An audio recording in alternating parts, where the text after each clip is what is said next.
사랑하는 성도 여러분, 10월 16일 토요일 아침입니다. 하나님 은혜와 평강이 함께하기를 축복합니다. 좋아요, 구독 꼭 눌러주세요. 천만 성도 큐티하는 그날까지 우리 함께 달려가도록 하겠습니다. 오늘 우리에게 주신 하나님의 말씀은 욥기서 8장 8절에서 22절까지의 말씀인데요, 우리 함께 13절의 말씀을 읽도록 하겠습니다. 하나님을 잊어버리는 자의 길은 다 이와 같이 저속한 자의 희망은 무너지리니. 아멘. 빌닷은 욥에게 정죄하며 나갑니다. 그가 하나님의 징계를 받는 것은 그의 죄 때문이라고 이야기합니다. 그래서 속히 회개하고 돌아와서 하나님이 예비하신 복을 다 누리라고 말합니다.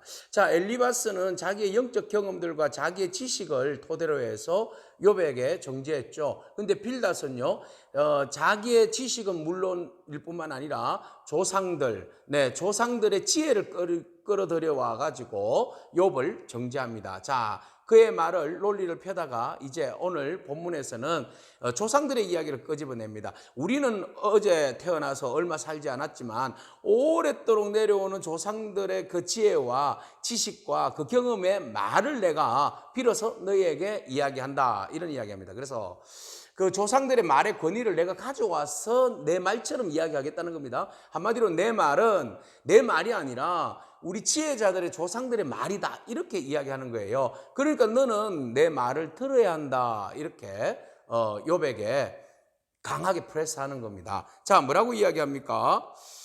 8절에 청하건대 너는 옛 시대 사람에게 물으며 조상들이 터득한 일을 배울지어다. 네. 그러니까 잔소리 말고 옛 조상들의 한 말을 네가 듣고 배우고 순종하고 따라서 회개해라, 이 말입니다. 자, 그들이 말함은 이렇습니다. 13절에요. 하나님을 잊어버리는 자의 길은 다 이와 같이 저속한 자의 희망은 무너지나니. 이 말은 뭐예요? 바로 하나님을 잊어버리고 하나님을 마음에 두지 아니하고 하나님 말씀에 순종하지 아니하고 하나님 없이 사는 사람들의 삶은 이런 것이다라고 우리 조상들이 지혜의 말로 우리에게 교훈했다는 거죠. 들어보고 그게 옳은지 아닌지 판단해보고 네가 회개하면 살 것이다, 이런 이야기예요. 그럼 세 가지를 이야기합니다. 하나는 첫 번째 뭘 이야기하는가 하면 11절에 왕골과 갈대 이야기예요. 왕골과 갈대는 늪에서 살잖아요. 그럼 물이 꼭 필요해요. 진흙땅. 물이 없으면 금방 말라서 죽어버리죠. 그래서 너는 하나님을 떠난 사람들은 마치 이런 거다. 이런 것은 새순이 돋아서 아직 뜯을 때가 되기 전에 다른 풀보다 일찍 마르느니라. 물이 없으니까 일찍 마른다. 인생이 그렇다는 거예요. 하나님을 잃어버린 인생, 하나님 말씀 순종하지 않는 인생, 하나님 없이 사는 인생은 갈대와 왕골이 물과 찜벌이 없어서 메말라 버리는 것과 같은 인생이다. 자, 두 번째는 거미줄을 의지하는 사람, 거미줄을 자기 집으로 의지하는 사람과 같다. 거미줄을 자기 집으로 의지하는 사람이 어디 있어요? 그런데 있더라는 거예요. 하나님을 의지하지 않고 다른 것들을 의지하는 것이 마치 뭐와 같다는 거예요? 거미줄과 같다. 거미줄은 금방 그냥 찢어져 버리잖아요. 흔적도 없이 찢어져 버려요.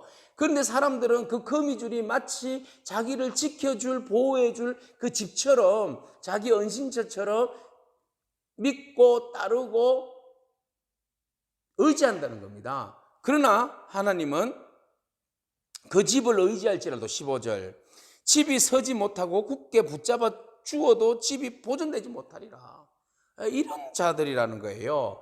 그러니까 그 하나님 없이 사는 사람들이 이런 삶을 산다. 비참한 삶을 산다. 또 설령 덩쿨이 그 영양분을 쭉쭉 빨아들여 가지고 햇빛을 잘 받고 물도 잘 빨아들여서 동산에 뻗어서 그 나무의 그 뿌리가 돌무더기 안으로 막 비집고 들어가서 잘 정착했다 할지라도, 뿌리를 내렸다 할지라도 그가 그곳에서 뽑혀버리면 흔적도 없이 날아가 버리잖아요. 네, 누군가에 의해서 뽑혀버리면 그가 아무리 그 자신이 뿌리를 깊게 내렸다 할지라도 뽑히면 흔적도 없이 사라져 버리니까 무용지물이다 라는 것이죠. 이것이 바로 하나님 없이 자기의 힘과 능력대로 사는 사람들, 하나님을 잃어버린 사람들, 하나님 없이 사는 사람은 바로 이런 인생에 불과하다는 겁니다. 누구의 인생이? 욥 네가 그렇다는 거예요. 욥 네가 네 중심에 하나님이 없으니까 왕골과 갈대 같은 인생이다. 금방 말라 비틀어져 버리고 거미줄과 같은 그것을 막 붙들고 생명인 양 집인 양 의지하면서 살고 말이죠. 네가 그 한때는 잘 나갔는데 뿌리째 뽑혀버리는 등골과 같은 그런 인생이 바로 네 인생이야. 하나님 없이는 살 수가 없어. 맞습니다. 여러분, 하나님 없이는 우리 살 수 없어요. 지금 빌닷이 이야기하는 거 다 맞아요. 맞아요. 조상들의 지혜로 이야기하는 거 다 맞아요. 그래서 그가 설거머니 욥이 의인이고 사실은 죄가 없다는 거 알잖아요.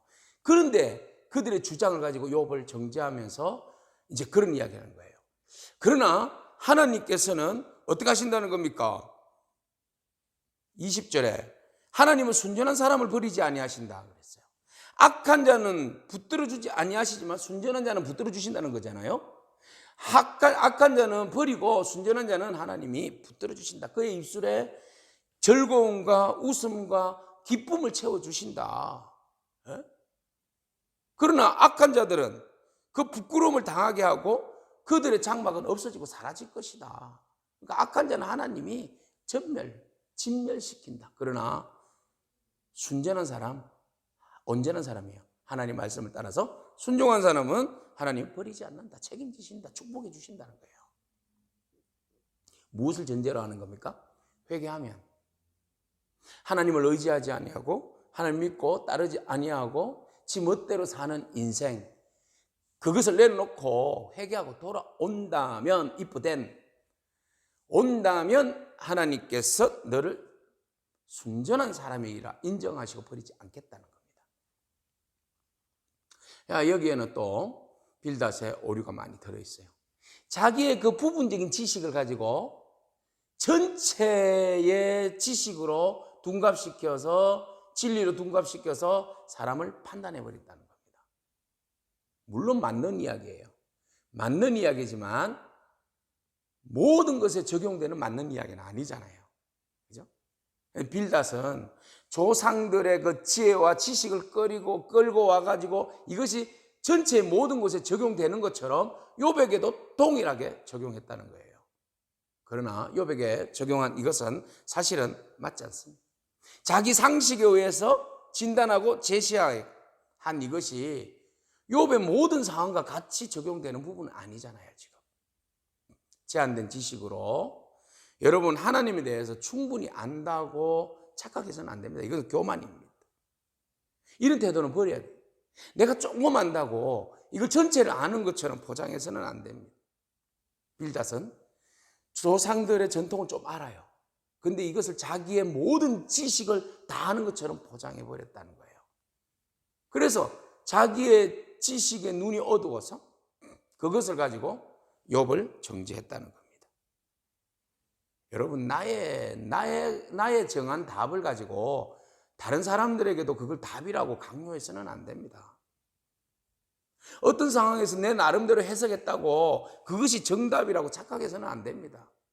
여러분들이 사물을 보고 판단했어. 그것이 반드시 정답 아니잖아요. 그런데 그 정답이라는 그 오류에 빠져가지고 그것이 마치 진리인 양, 참인 양 호도하고 사람을 몰아세우면 욕 같은 사람은 어떻게 삽니까? 안 그래도 만신창이 돼서 힘들어 죽을 판에, 그죠? 스트레스 주면 안 됩니다. 2번 죽이는 일입니다. 2번 죽이는 일입니다. 그런 일을 우리가 해서는 안 됩니다. 여러분, 빌닷에게 지금 해야 할 일은 있잖아요. 우리가 누누이 강조하지만 지금은 자기의 지식을 앞세우기보다는 무엇을 앞세워야 할 때입니까? 사랑을 앞세울 때입니다. 자기의 지식을 자랑하기보다는 지금은 욥에게 그의 이야기를 들어주는 그런 마음의 상태가 필요합니다. 또한 욥은 그 상황에서도 자꾸 죽으려고 절망하는데 자기의 목숨 끝까지 붙들어야만 합니다. 여러분, 모든 것을 잃어버려도 하나님을 향한 믿음이 있으면 소망이 있으면 살아날 수 있습니다. 여러분 어떠한 경우에도 여러분 힘들더라도 여러분 주님 바라보는 믿음 포기해서는 안 됩니다. 흔들리서는 안 됩니다. 그 주님 바라보시기 바랍니다. 소망 있는 사람은 망하지 않습니다. 하나님 바라보는 백성 망하지 않습니다. 여러분 지금 많이 어렵잖아요. 코로나로 인해서 교회가 많이 어렵고 사업이 많이 어렵고 가정도 많이 어렵고 여러분 영적 생활도 많이 어렵습니다. 그렇다고 우리의 믿음을 포기할 수는 없는 거잖아요. 여러분 이럴 때일수록 주님 바라보세요. 주님 바라보시고 끝까지 믿음으로 인내하고 기다리십시오. 하나님의 은혜가 반드시 여러분 삶 가운데 임할 줄로 믿습니다. 아멘. 기도하겠습니다. 하나님 감사합니다. 옳지만 진실이 아닌 말을 우리가 분별해야 함을 기억하게 하소서. 우리가 가지고 있는 작은 지식과 작은 경험을 가지고 다른 사람들을 정죄하지 않도록 하옵시고, 지금 나의 이웃이 무엇이 필요한지 알고 나의 지식을 자랑하기보다는 그를 더 사랑할 수 있는 마음을 주옵소서. 하나님, 온갖 말과 스트레스와 어려운 일들로 인하여서 좌절하는 오늘의 욕과 같은 우리의 인생을 불쌍히 여겨 주시옵소서. 하나님을 바라보는 믿음 포기하지 않고 오직 주만 소망 가운데 바라보게 하옵소서. 그래서 모든 상황을 담대하게 온전하게 이겨낼 수 있도록 우리의 모두를 축복하여 주옵소서. 예수님의 이름으로 기도합니다. 아멘. 오늘도 믿음으로 승리하길 축복합니다. 아멘.